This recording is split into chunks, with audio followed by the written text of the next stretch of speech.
Hi, Kristen. Hello.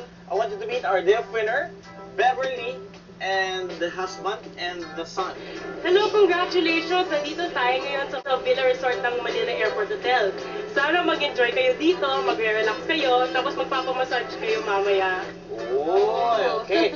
Enjoy. Okay ba sa iyo, Ate Beverly? Okay na, okay. Alright. So, puntahan natin yung room kung saan kayo matutulog.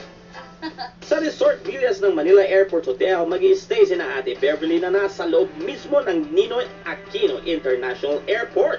Isa siyang mini resort in the city na maaliwalas ang ambience at may cozy rooms. Kaya feel na feel ni na Ate Bev ang pagiging bakasyonista.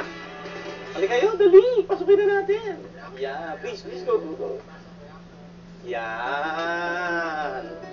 Wow! Dito kayo! Yan! Sige po kayo dyan! Okay ba? Okay ba sa inyo yan? Alright, okay. Merong CR. At merong bintana. Okay. Sige, enjoy niyo yung room. At alis muna kami. At enjoy niyo yung room niyo dyan. Okay? Ganda yung kwarto. Tapos may aircon. Yung kwarto namin walang aircon, electric fan lang. Lahat ng day off namin. Dito na kami sa kwarto.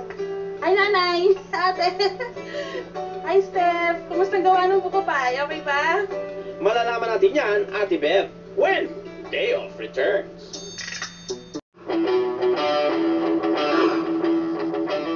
Bago kami pumunta sa aming next surprise, sumakay muna kami sa RV bus ng Manila Airport Hotel. Ha, sosyal, di ba? Hello! Ito ang RV. Pwede kayo mag-relax dito. May banyo pa dyan.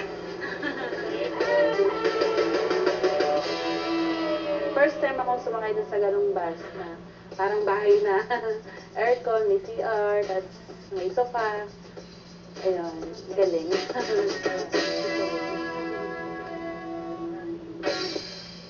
Kristen, sige na, please do the honors. In behalf of Manila Airport Hotel, ito ang surprise shopping spree. Wow! Shopping spree! Alright. Ate Beverly, so ready ka na? Yes! Okay, so umikot ka na. Yan. Sa baby ko. Pinakamagandang surprise! Shopping to the max. Yun, ganun kalaki, ganun kamahal ng binili namin. Kaya Ate Bev, i-rampa na ang inyong pinamili. Go!